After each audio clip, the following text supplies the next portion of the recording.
Good morning and welcome to Study IQ, my dear friends. I am Prashant Bhavani. I hope you all are doing good. Today is 13 June and let's see what we have got in the Hindu today. But before that, a quote from our former Prime Minister Indira Gandhi. You cannot shake hands with a clenched fist. That basically means that if you are, not giving your 100% to something, right, you are not going to get that result. If you want to turn liquid water into gaseous form, right, 99 degree is not going to help. 99 degrees Celsius is not going to help. You have to hit that 100 degrees Celsius. Only then you will see this transformation. Same thing applies with our life as well. Same thing applies with our relationships. Same thing applies with our studies and other important aspects of our life. With this, dear friends, I have gone through your comment.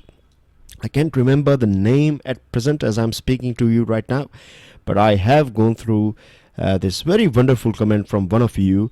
You have explained yesterday's quote about future and present, and I can say that yes, I feel good that when I'm sharing this sort of quotes, there are people out there who appreciate it, and there are people out there they are basically learning something from it, or this sort of quotes are adding, of course, some sort of positivity in their regular life. With this, we have some important articles, as you can see on your screen. This one is about historic handshake.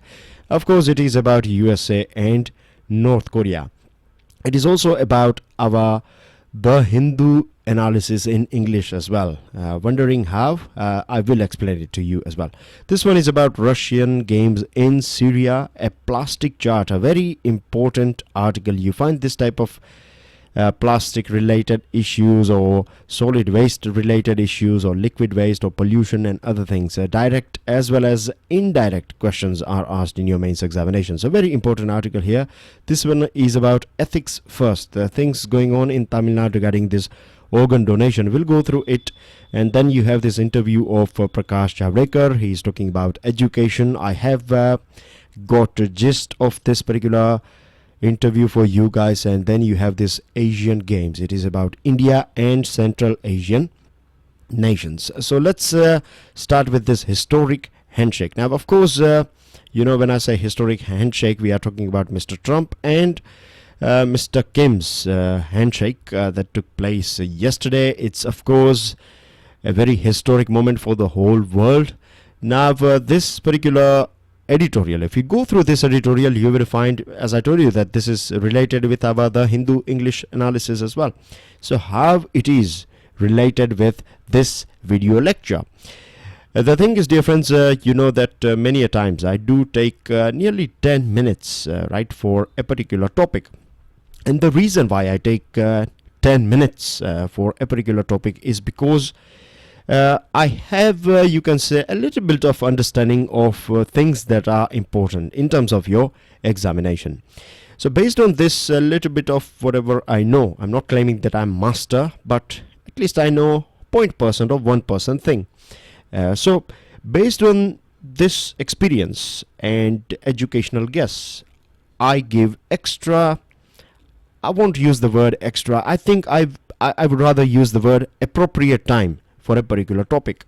And once we cover a particular topic, my main aim is to cover all those students who have just started their preparation, and I have to keep in mind all those experts as well who have appeared in mains or in interview exam as well of UPSC, for example, right? There are other exams as well. If you are preparing for bank and other exams, SSC, then this analysis will help you too, right? It will help you with your interview, it will help you with your current affairs and other things. So it's not just for UPSC, it helps other competitive exams as well.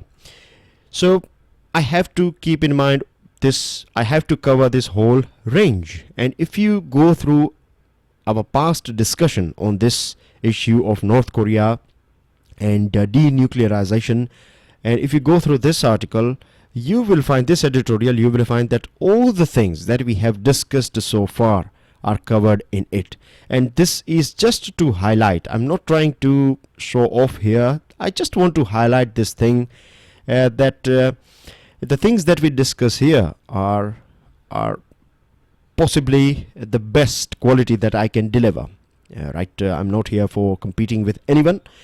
I do, and I will give my best. I do give my best, and I will keep on giving my best. And quality is something that we at Study IQ never compromise with, right? Quality is quantity and quality. When it comes to quantity and quality, of course, we choose quality.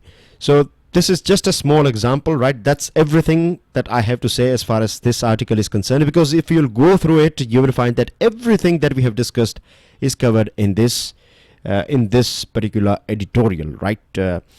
Let me tell you one more thing, just as an add-on, that these hardliners that we find in both sides. You have some officials in USA, you have some officials in North Korea. They are against each other's countries. So both the leaders, Mr. Kim and Trump, have to make sure that these elements are reined, right? These elements are not given a sort of free will. With this, dear friends, up to 50% discount is available on our pen drive and tablet courses till 17th June, right? Make the most out of it. If you have any question or queries, or find out more about it on studyiq.com. Now I am on Instagram as well, just in case if you want to get in touch with me.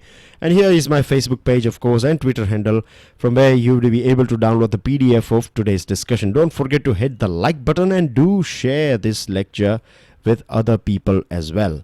I do understand that you guys are worried about this schedule or timing of this lecture. Don't worry about it. As you know that the thing is, let me tell you first the thing, that I do record this lecture early in the morning. So by time Veer sir's lecture is out, my lecture is ready for launch. But the way it works is that you have slots, right? I'm just giving you a small example of how it works. So based on slots, the lectures do come out, right? I cannot or we cannot release 2 lectures in one shot, so we have to give some time to it. This is how it works. Anyways, without being very technical here, you might have observed that Gaurav Garg has came out with some or he comes out with some lectures. So because of this new lecture series that just got started, we decided that we will place it a bit earlier on. But I do understand that for a very long period of time you have developed this habit, or you want this Hindu analysis in English. I will try my level best to make sure that you are getting it before 10. With this second item that we have is ethics first. Now, dear friends, ethics first, this is about organ transplant, human organ transplant to be precise. And the reason why we are discussing this particular article is because this is the state of Tamil Nadu in our country, southern state, right? It is sharing its border with water boundary with this country, Sri Lanka. Anyways, I'm sure regular students, you know exactly. It would look too basic for you, but as I told you, I have to keep in mind freshers as well. Now, life-saving and healing. We can do, every one of us can play a positive role once we are no more. Once we are no more in this world, once we die, after that, as we are living at present, right, we can make sure that we donate or we register ourselves and inform our loved ones that just in case if anything goes wrong, right, one day every one of us will have to say goodbye, isn't it, forever. So before we say goodbye forever to this beautiful place called world or earth, right, it is better that once we are no more, our body can be used by someone else, right? It can be used for research purpose that can save so many lives. We can, as far as organs are concerned, we can donate all these organs, and we can also donate tissues as well. So here you can see that we do genuinely have this power to save and heal our life. This is just a sort of social awareness or a personal social responsibility that based on which I have shared this information. Now the thing is ethics first. The things going on in Tamil Nadu at present, basically you have this organ donation or human organ transplant authority of Tamil Nadu is in question because of so many foreigners getting this organs before or there is a big chunk of foreigners who have got organs from Indian donors. So this has raised many, you can say, many questions on this regulatory body. Now, transplantation of human organs is something that has matured today, right? It is a mature program in many states and in many countries as well. As far as our country is concerned, you know it very well that we have a big issue of trafficking. I'm not sure how aware you are about this thing, but means if you watch some movies like a film was this Slumdog Millionaire, then there is a film of a very famous actor. His name is Ajit, and Thala Ajit, that's how he is referred as famously. Satyadev IPS or something the name of the film is. And if you watch that film, then in that film as well, this thing has been, it means this the part of the story includes this organ trafficking, or you can say this human trafficking. And one of the main byproduct of human trafficking is this illegal organ donation, or not donation, but basically transplantation. So this is going on in our country. Small kids are basically kidnapped, and their heart is taken out, or their kidneys, and Lord knows what they do with this with kids, right? And this is a big problem in our country.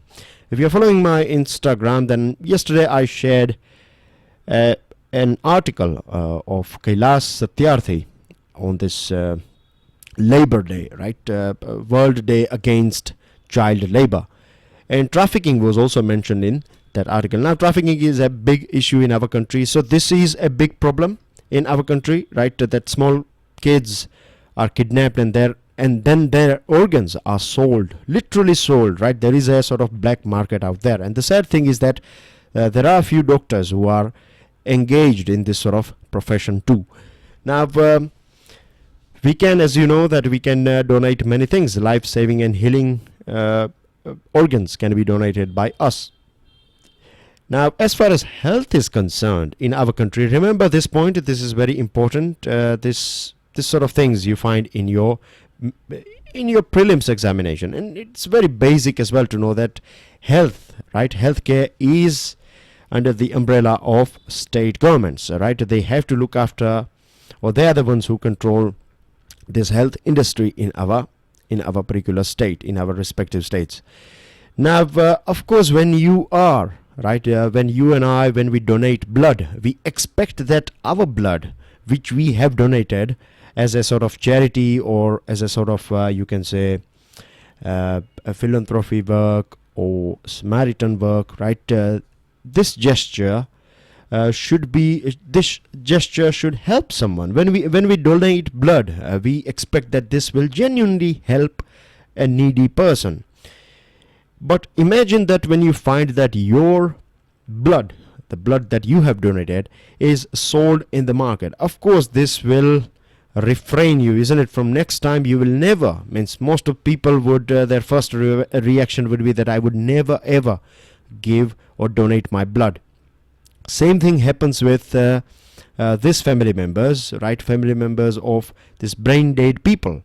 When they altruistically, that means out of charity, when they donate these organs of their loved ones, or the loved one who is basically brain dead, they expect that the recipient, right, will get it ethically, and rules and regulations will be followed. There won't be any cheating or profit or anything out of it. So this is how this is very basic, and this is just not about just common understanding. It is about trust. See, this industry, when I say industry, I'm talking about medical industry. If people, right, if this trust, which is one of the most important thing, if donors, if they don't trust, right, they will not donate. The same thing happens with blood as well. Just inquire this thing within your friends, and you will find that there are so many people, they would be complaining, and most of the complaints are not right, but you cannot say that all complaints are wrong. There are a few companies out there, they misuse this sort of things, and because of this thing, there are many people out there, they don't donate blood. Same thing happens with these organs as well. So priority for citizens enrolled in the state and national waiting list over foreign nationals is laid down in transplantation of human organs and tissues rule. Now the sad thing is that we don't know yet the things are going on at present, right? Inquiry is going on. 2017 foreigners accounted for 25% of heart transplants and 33% of lung transplants, and this is happening in the state of, we are talking about the state of Tamil Nadu. So this has raised eyebrows all over the country. The other thing is we have to make sure that this recipient, right, he or she is getting this organ after following all these rules and regulation. There should not be any cheating, or there should not be any partiality, that if you know the doctor, then you will get it a bit earlier on. If you are rich, then you can get it earlier on, and things like that. Apart from that, we need to build up this district level hospitals capacity to transplant, right? This is very important. District level transplant facilities should be there, because what happens nowadays is that you have to go to big centers like Mumbai and Chennai and other places to get it done. And then we also need this air ambulance, or you can say this air lifting organs, because when someone passes out, right, when someone dies, you have only a small bracket in your hand to get these organs, and to transport it from one place to another. The best thing that you can use is air services. So we don't have this thing as well in our country. When I said we don't, I mean to say it is very limited, right? It is not a common thing. So we need to work on this thing. And as I told you, and again I would like to repeat here one thing, that trust, faith and confidence of giver should be upheld at whatever cost, right? If you have to say no to people who are influential, that's fine, but you cannot breach this code. Moving on to another very important article, it is about a plastic charter. Now this particular line is this few sentences are very important. Every piece of plastic ever disposed of, this includes the toothbrush your great grandfather used, is damaging the earth at present as we are speaking now.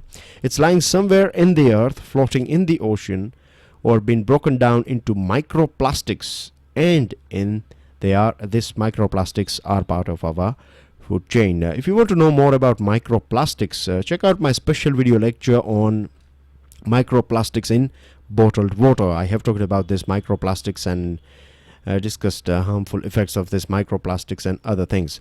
Now the thing is, the best way this article suggests is that we have to work on the demand side. I think we have discussed about this thing earlier on as well, that if we want to get rid of this plastic in our society, then we have to work on demand side. I'll give you a small example. I believe this is a bit practical one. Saudi Arabia, right? In Saudi, punishment for this drugs, right, is death. As far as I know, it is death. Or even if it's not, let's take Saudi as a sort of hypothetical case. I'm sure it is death, but still I have not read Saudi's law, so I cannot be that sure. But then as well, you find drugs in Saudi society. What is the reason behind it? Because there is a demand of drugs or alcohol. You find alcohol in Gujarat, in Bihar, in other states where it is banned. So how it is possible? The only thing is, it is demand. If demand is there, then trust this thing, you will find suppliers, right? You will find suppliers in all the parts of the world. There are some hospitals out there, right, rehabilitation, where drugs and other things are available. I'm not making this up. I don't want to name institutions, but this is I know it means for sure, because of a very good friend of mine's relative was there, and this was a big issue that they have to face over there, because literally you find people who are selling because they know that there are people out there, they are demanding this thing. So same thing happens with this plastic as well. So if we want to get rid of it, we have to work on this. demand side. That's what this article is suggesting us. Now, I couple of days ago I found this article in Times of India. If you Google it, you will find, if you Google this title, you will find this article, right? It's basically an interview, but here you find many interesting items. I have clicked a picture for you guys. I have underlined this article, as you can see. So here you find that plastic in solid waste is about 10 to 13% globally.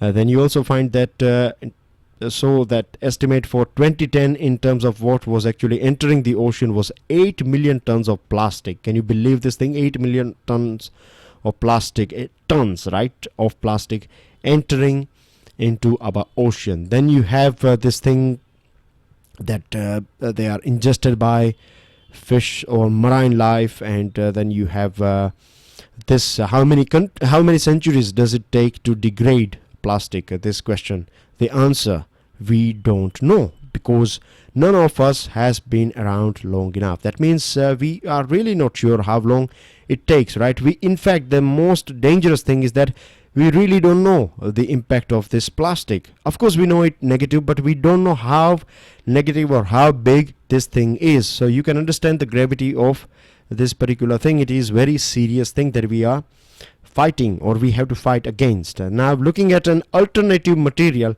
this is a solution here, right? Looking for an alternative thing. This is very important. Keep this thing in mind. It is coming from an expert. Then as far as this recycling and other things are concerned, then only 9% of plastic is recycled. 80% is either in form of landfill, or we find it in different parts in environment, either underground or in ocean or other places. Then you have this informal waste management as far as our country is concerned. Then you have this problem of microplastic. Their shape and size is the dangerous thing. It is very tiny. We cannot see it, but it is there. And then we can, of course, you can have paper and polymers that are truly biodegradable.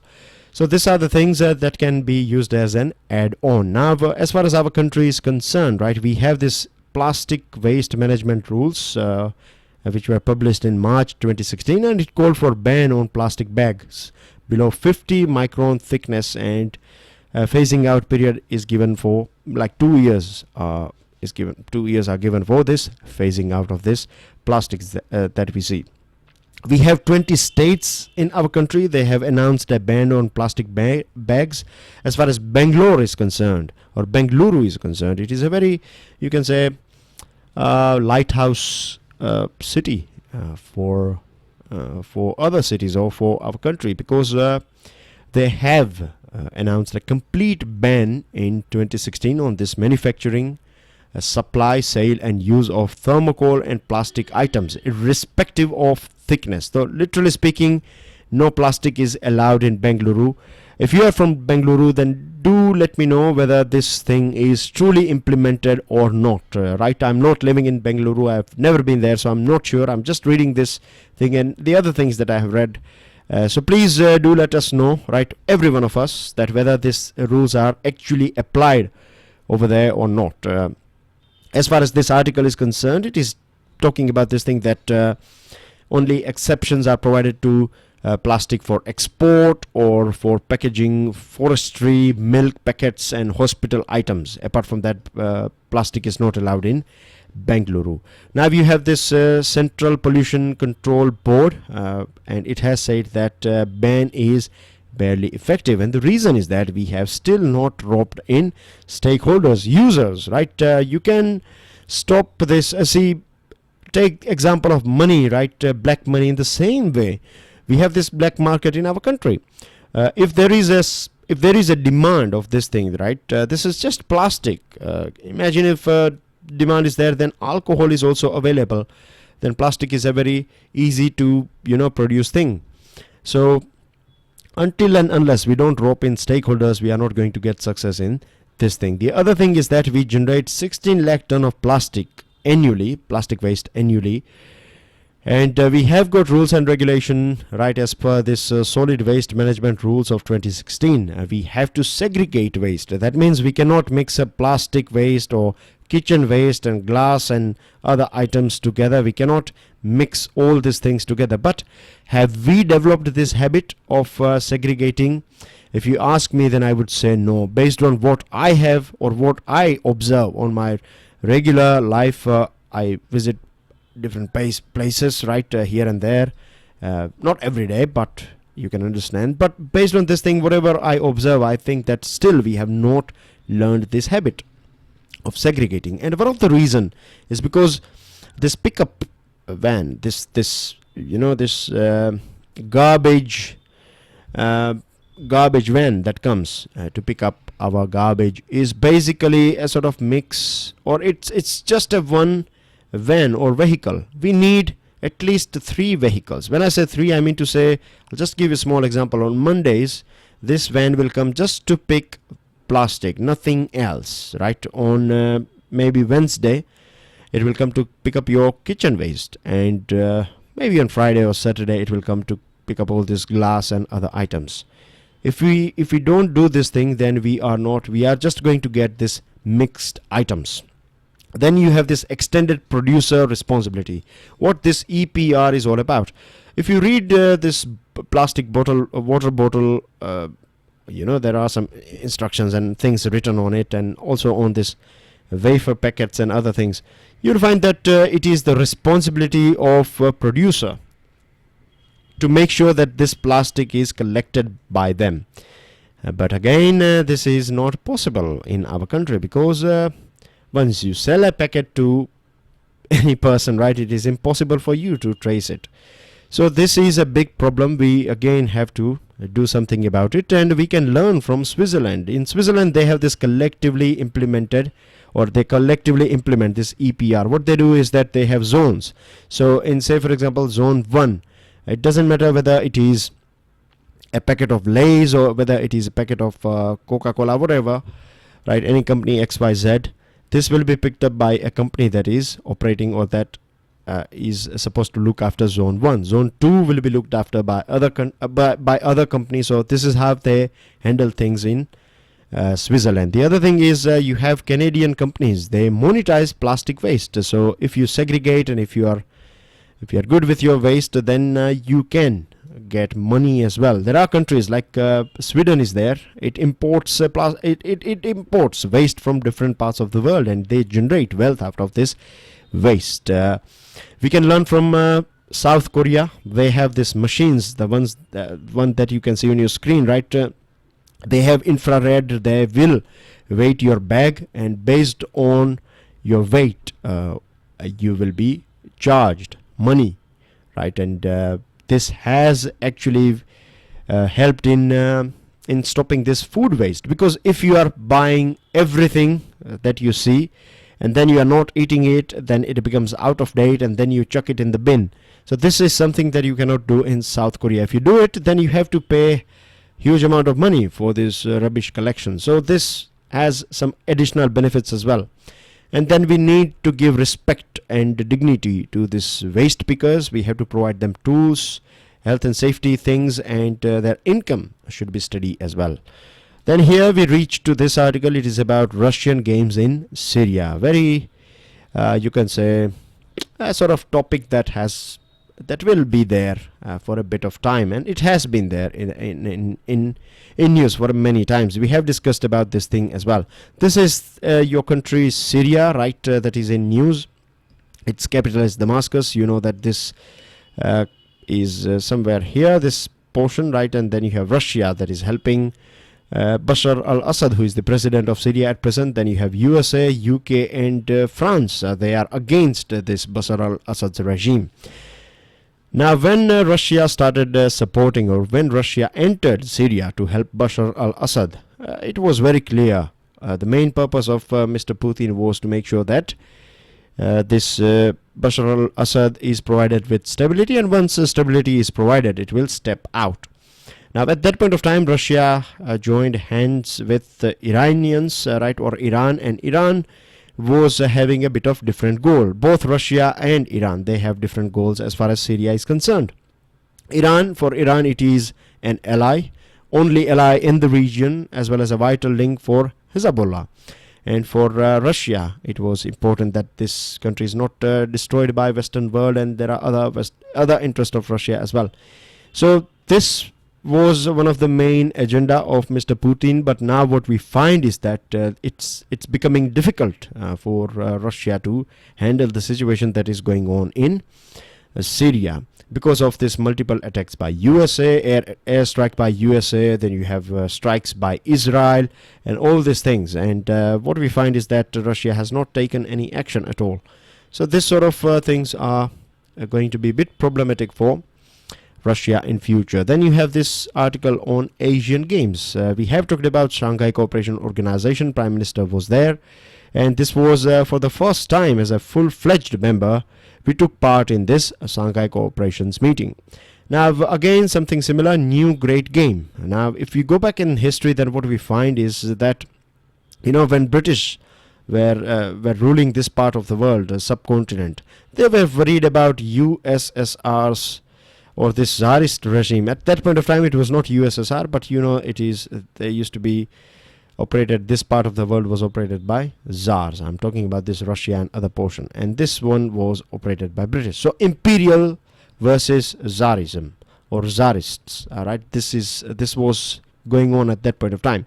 So they were worried about it, and they were skeptical. That they thought like, let's protect this Afghan area and let's make sure that Punjab and everything is under British control. Only then they would be able to stop this Tsarist regime coming down.